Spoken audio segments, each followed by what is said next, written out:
नमस्कार, आकाशवाणी से समाचार प्रभात के साथ मैं निखिल कुमार।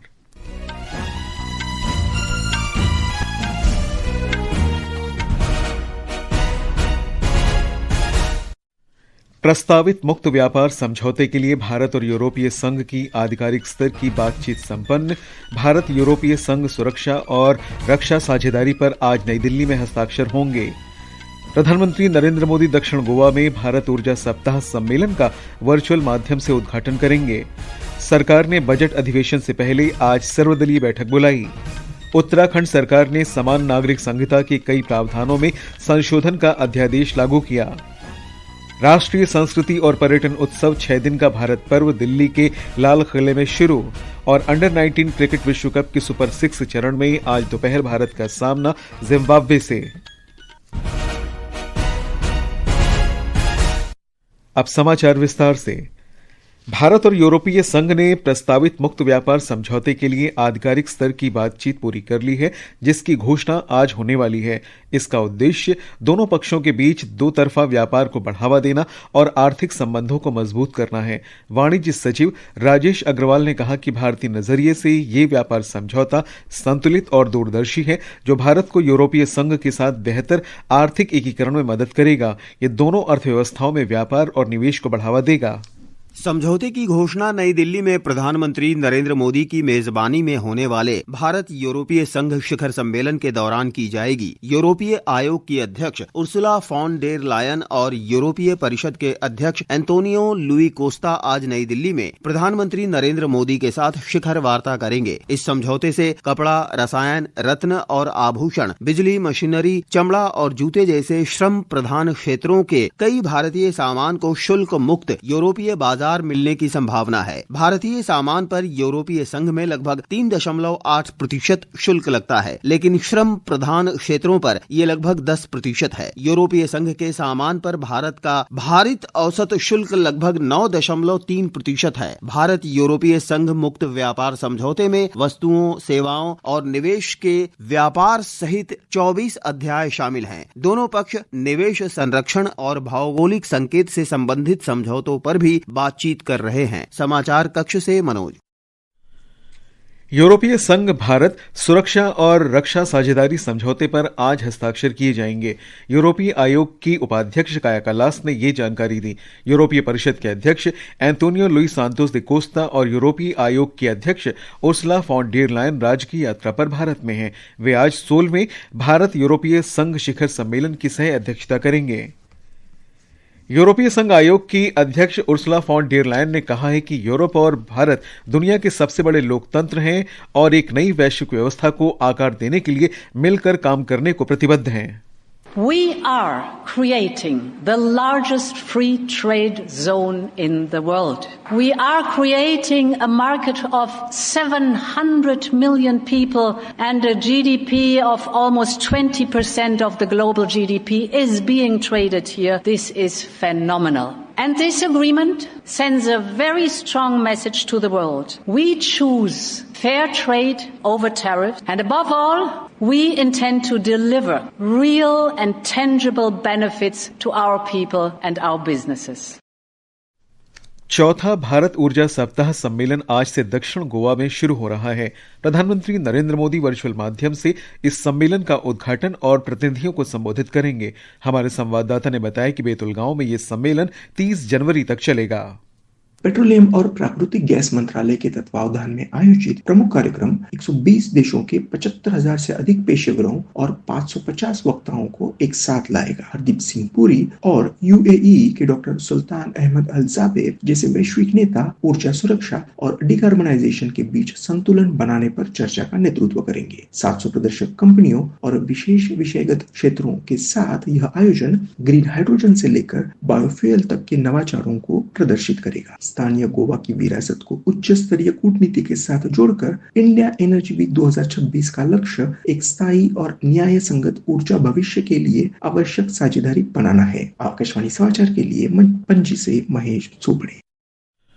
ये समाचार आकाशवाणी से प्रसारित किए जा रहे हैं। ताजा समाचार जानने के लिए आप हमारे social media handle x@AIR News Hindi को फॉलो कर सकते हैं।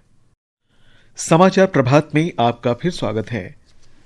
केंद्रीय संसदीय कार्य मंत्री किरेन रिजिजू ने बजट अधिवेशन से पहले आज 11 बजे सर्वदलीय बैठक बुलाई है। ये बैठक मुख्य समिति कक्ष में होगी। इसका उद्देश्य विधायी कामकाज को सुव्यवस्थित करना और सत्र के दौरान प्रमुख राष्ट्रीय मुद्दों पर चर्चा करना है। एक रिपोर्ट। संसद का बजट सत्र कल से शुरू होने जा रहा है, जो 2 अप्रैल तक चलेगा। सत्र का शुभारंभ राष्ट्रपति द्रौपदी मुर्मू के लोकसभा और राज्यसभा सदस्यों को संबोधन से किया जाएगा। वर्ष 2026-27 का केंद्रीय बजट रविवार 1 फरवरी को लोकसभा में प्रस्तुत किया जाएगा। सत्र में कुल 30 बैठकें होंगी। बजट सत्र 2 चरणों में आयोजित किया जा रहा है। सत्र का पहला चरण 28 जनवरी से 13 फरवरी तक चलेगा, वहीं दूसरा चरण 9 मार्च से 2 अप्रैल तक चलेगा। दृष्टि पुनियानी, आकाशवाणी समाचार, दिल्ली। उत्तराखंड सरकार ने समान नागरिक संहिता संशोधन अध्यादेश 2026 लागू कर दिया है। राज्यपाल की मंजूरी के बाद यह अध्यादेश तत्काल प्रभावी हो गया है। इसके जरिए यूसीसी अधिनियम 2024 के विभिन्न प्रावधानों में प्रक्रियात्मक, प्रशासनिक और दंडात्मक सुधार किए गए हैं, ताकि इसके प्रभावी, पारदर्शी तथा सुचारू कार्यान्वयन को सुनिश्चित किया जा सके। एक रिपोर्ट। संशोधन में आपराधिक प्रक्रिया और दंडात्मक प्रावधानों को नई भारतीय संहिताओं के अनुरूप किया गया है। वहीं पंजीकरण से जुड़े अधिकारों और अपील की व्यवस्था को भी सुदृढ़ किया गया है। यूसीसी के 1 वर्ष के दौरान इसका सबसे व्यापक प्रभाव विवाह पंजीकरण प्रक्रिया में देखने को मिला है। ऑनलाइन व्यवस्था के माध्यम से अब पति पत्नी कहीं से भी विवाह पंजीकरण करा सकते हैं। यूसीसी लागू होने के बाद बीते 1 साल में 5 लाख से अधिक विवाह पंजीकरण पूरे किए जा चुके हैं। इस प्रणाली के तहत अब औसत 5 दिन के भीतर विवाह पंजीकरण प्रमाण पत्र जारी किया जा रहा है। इस बीच समान नागरिक संहिता के 1 वर्ष पूर्ण होने के अवसर पर आज यूसीसी दिवस के तहत राज्य के सभी जिलों में शहरी और ग्रामीण स्तर पर जागरूकता कार्यक्रम और जन संवाद आयोजित किए जा रहे हैं। साक्षी सिंह, आकाशवाणी समाचार, देहरादून। मुख्यमंत्री पुष्कर सिंह धामी ने कहा है कि समान नागरिक संहिता लागू कर उत्तराखंड ने अन्य राज्यों के लिए उदाहरण पेश किया है। उन्होंने बताया कि पिछले 1 वर्ष में पारदर्शिता और सरलता के साथ किए गए कार्यान्वयन से जनता का भरोसा बढ़ा है। सक्रिय शासन और सरकारी योजनाओं को समयबद्ध रूप से लागू करने के प्रधानमंत्री के प्रमुख मंच प्रगति ने अपनी 50वीं बैठक के सफल आयोजन के साथ महत्वपूर्ण उपलब्धि हासिल की है। प्रधानमंत्री नरेंद्र मोदी ने वर्ष 2015 में प्रगति की शुरुआत की थी, जिसका उद्देश्य सीधी समीक्षा के माध्यम से बुनियादी सुविधाओं की प्रमुख परियोजनाओं और जन शिकायतों की वास्तविक समय में निगरानी तथा समाधान को सक्षम बनाकर शासन व्यवस्था में क्रांतिकारी परिवर्तन लाया है। आज इस विशेष श्रृंखला में बात करते हैं ओडिशा में हरिदासपुर पारादीप नई रेल लाइन की। 82 किलोमीटर की हरिदासपुर पारादीप नई रेल लाइन परियोजना ओडिशा में पूर्वी भारत के खनिज समृद्ध अंदरूनी क्षेत्रों को पारादीप बंदरगाह से सीधे और उच्च क्षमता वाली रेल कनेक्टिविटी देने के उद्देश्य से शुरू की गई थी। इस परियोजना को रेल मंत्रालय ने प्रायोजित किया और जनवरी 1997 में मंजूरी दी गई। फिर भी इसके क्रियान्वयन में भूमि अधिग्रहण में देरी, वित्तीय समस्याएं तथा लाइसेंस और मंजूरियों में विलंब जैसी चुनौतियां सामने आई। बंदरगाह आधारित लॉजिस्टिक और माल ढुलाई के लिए इसके राष्ट्रीय महत्व को देखते हुए प्रधानमंत्री नरेंद्र मोदी ने ओडिशा सरकार, रेल मंत्रालय और जिला प्रशासन को लंबित भूमि अधिग्रहण और वैधानिक मंजूरियों को मिशन मोड में समयबद्ध तरीके से पूरा करने के स्पष्ट निर्देश दिए। इसका वास्तविक लाभ तब सामने आया जब मार्च 2024 में पहली यात्री ट्रेन को हरी झंडी दिखाई गई। इससे यह रेल मार्ग न केवल माल ढुलाई का अहम साधन बना, बल्कि क्षेत्रीय संतुलित विकास का एक लंबे समय से प्रतीक्षित माध्यम भी साबित हुआ। अमन यादव, आकाशवाणी समाचार, दिल्ली। राष्ट्रीय संस्कृति और पर्यटन उत्सव भारत पर्व शुरू हो गया है। लोकसभा अध्यक्ष ओम बिरला तथा केंद्रीय संस्कृति और पर्यटन मंत्री गजेंद्र सिंह शेखावत ने कल दिल्ली के लाल किले पर 6 दिवसीय भारत पर्व का उद्घाटन किया। श्री बिरला ने कहा कि ये उत्सव भारत की सांस्कृतिक विरासत को मजबूत करने के मंच के रूप में काम करेगा। अलग अलग संस्कृति कला का उत्सव होगा। अलग अलग राज्यों की विविध भाषा व्यंजन का दृश्य भी यहाँ पर देखने को नजर आएगा। और इसीलिए हमारा बार बार आग्रह रहता है, दुनिया के अंदर भारत एक ऐसा विविधता वाला देश है जहाँ पर दुनिया की हर विविधताएं भारत में नजर आती है। इस अवसर पर संस्कृति और पर्यटन मंत्री गजेंद्र सिंह शेखावत ने कहा कि इस उत्सव के माध्यम से राष्ट्र की विरासत के साथ लोगों का जुड़ाव मजबूत होगा। विश्वास के साथ मैं एक बात कह सकता हूँ कि जो इस भारत पर्व में एक बार आएगा और भारत पर्व में भारत की विविधताओं को आकर के यहाँ अनुभव करेगा, निश्चित रूप से उसके मन में उन स्थानों पर जाने की, वहाँ भ्रमण करने की, वहाँ देखने की, निश्चित रूप से उसके मन में एक नई प्रेरणा का उदय होगा। और लाल किले के प्रांगण में ये कार्यक्रम आयोजित हो रहा है, वो सारे लोग जो भारत पर्व में जब देखने के लिए आएंगे, निश्चित रूप से भारत को और गहराई के साथ में जानने, पहचानने और देखने का एक उनके मन में एक संस्कार जो है, उनके मन में एक प्रेरणा पैदा होगी। भारत रंग महोत्सव आज से आरंभ हो रहा है। विश्व का सबसे बड़ा अंतर्राष्ट्रीय रंगमंच उत्सव 20 फरवरी तक चलेगा। ये आयोजन देश भर के 40 स्थानों पर आयोजित किया जाएगा। इसमें सातों महाद्वीप के कम से कम एक देश की नाट्य प्रस्तुति भी शामिल है। महोत्सव के दौरान कुल 277 भारतीय और 12 अंतर्राष्ट्रीय नाटक दिखाए जाएंगे। राष्ट्रीय नाट्य विद्यालय के निदेशक चित्रंजन त्रिपाठी ने बताया कि विदेशों में भी नाटकों का मंचन होगा। भारत रंग महोत्सव इकलौता इंटरनेशनल फेस्टिवल होगा जिसके इस बार देश भर तो हम करते ही हैं। इस बार पहली बार हम विदेश के भूमि पर भारत रंग महोत्सव को ले जाने की कोशिश कर रहे हैं, जिसके तहत हम भारत का रंग कर्म, भारत का जो एक खुलापन, भारत वसुधैव कुटुंबकम में जो विश्वास रखता है उसको आगे बढ़ाने की कोशिश कर रहे हैं। भारतीय जनता पार्टी के राष्ट्रीय अध्यक्ष नितिन नवीन आज से 2 दिन के पश्चिम बंगाल के दौरे पर रहेंगे। पार्टी अध्यक्ष बनने के बाद ये पश्चिम बंगाल की उनकी पहली यात्रा है। इस दौरान वे राज्य विधानसभा चुनाव से पहले पार्टी के जमीनी ढांचे को मजबूत करने के लिए कई महत्वपूर्ण बैठकों में हिस्सा लेंगे। भाजपा के वरिष्ठ नेता और गृहमंत्री अमित शाह भी 30 और 31 जनवरी को पश्चिम बंगाल का दौरा करेंगे। उपराष्ट्रपति सीपी राधाकृष्णन और प्रधानमंत्री नरेंद्र मोदी ने केंद्रीय शास्त्रीय तमिल संस्थान के पूर्व उपनिदेशक तथा तमिल विद्वान डॉक्टर ज्ञानसुंदरम के निधन पर शोक व्यक्त किया है। सोशल मीडिया पोस्ट में उपराष्ट्रपति ने डॉक्टर ज्ञानसुंदरम को तमिल भाषा के हजारों विद्यार्थियों के लिए प्रेरणा स्रोत विद्वान बताया। प्रधानमंत्री ने कहा कि तमिल संस्कृति और साहित्य में डॉक्टर ज्ञानसुंदरम के योगदान को हमेशा याद किया जाएगा। अंडर 19 क्रिकेट विश्व कप के सुपर 6 चरण में आज भारत का सामना जिम्बाब्वे से होगा। बुलावायो में यह मैच भारतीय समय के अनुसार दोपहर 1 बजे से शुरू होगा। जिम्बाब्वे की टीम को ग्रुप स्तर पर 2 हार का सामना करना पड़ा, जबकि एक मैच में कोई नतीजा नहीं निकला। ये समाचार हमारी वेबसाइट www.newsonair.gov.in और हमारे news on AIR mobile app पर भी उपलब्ध हैं। और अब समाचार पत्रों की सुर्खियों के साथ है मनोज। धन्यवाद निखिल।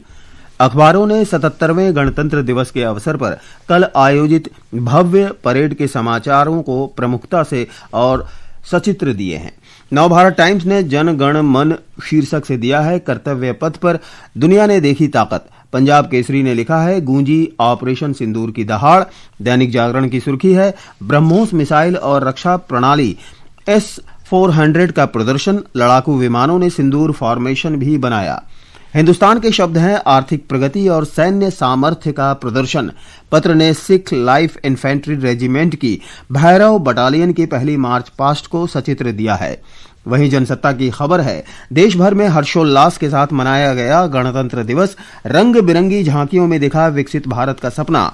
भारत और यूरोपीय संघ के बीच होने वाले मुक्त व्यापार समझौते तथा रक्षा साझेदारी के ऐलान को भी अखबारों ने प्रमुखता दी है। हिंदुस्तान टाइम्स ने यूरोपीय आयोग की अध्यक्ष उर्सुला फॉन डेर लायन के इस बयान को सुर्खी बनाया है स्थिरता के लिए सफल भारत महत्वपूर्ण है। द इकोनॉमिक टाइम्स की खबर है यूरोपीय आयोग अध्यक्ष ने कहा भारत और EU वैश्विक व्यवस्था को आकार देने के लिए तैयार। जनसत्ता ने प्रधानमंत्री नरेंद्र मोदी के हवाले से लिखा है साझेदारी से बढ़ेगी ताकत। नवभारत टाइम्स की खबर है भारत आ सकते हैं कनाडा के प्रधानमंत्री। विदेश मंत्री डॉक्टर सुब्रमण्यम जयशंकर ने अपने समकक्ष से टेलीफोन पर बातचीत की। आगामी बजट सत्र को लेकर द इकोनॉमिक टाइम्स की सुर्खी है छोटी बचत स्कीमों का जलवा। नए टैक्स सिस्टम के बावजूद जमकर पैसा लगा रहे हैं लोग। वहीं पंजाब केसरी के कारोबार पन्ने की खबर है भारत से 40,000 से अधिक श्रमिक बुलाएगा रूस। जनसत्ता ने आज अपने संपादकीय में लिखा है गंभीर जल संकट के मुहाने पर दुनिया। अत्यधिक दोहन, सिमटते भूजल स्रोतों, बढ़ते प्रदूषण और जलवायु परिवर्तन के कारण दुनिया गंभीर स्थिति में कदम रख चुकी है। पत्र लिखता है भारत में जल का अंधाधुंध दोहन समस्या बढ़ा रहा है। अंत में मुख्य समाचार एक बार फिर। प्रस्तावित मुक्त व्यापार समझौते के लिए भारत और यूरोपीय संघ की आधिकारिक स्तर की बातचीत संपन्न। भारत यूरोपीय संघ सुरक्षा और रक्षा साझेदारी पर आज नई दिल्ली में हस्ताक्षर होंगे। प्रधानमंत्री नरेंद्र मोदी दक्षिण गोवा में भारत ऊर्जा सप्ताह सम्मेलन का वर्चुअल उद्घाटन करेंगे। सरकार ने बजट अधिवेशन से पहले आज सर्वदलीय बैठक बुलाई। उत्तराखंड सरकार ने समान नागरिक संहिता के कई प्रावधानों में संशोधन का अध्यादेश लागू किया। और अंडर 19 क्रिकेट विश्व कप के सुपर 6 चरण में आज दोपहर भारत का सामना जिम्बाब्वे से। इसके साथ ही समाचार प्रभात का ये अंक समाप्त हुआ। नमस्कार।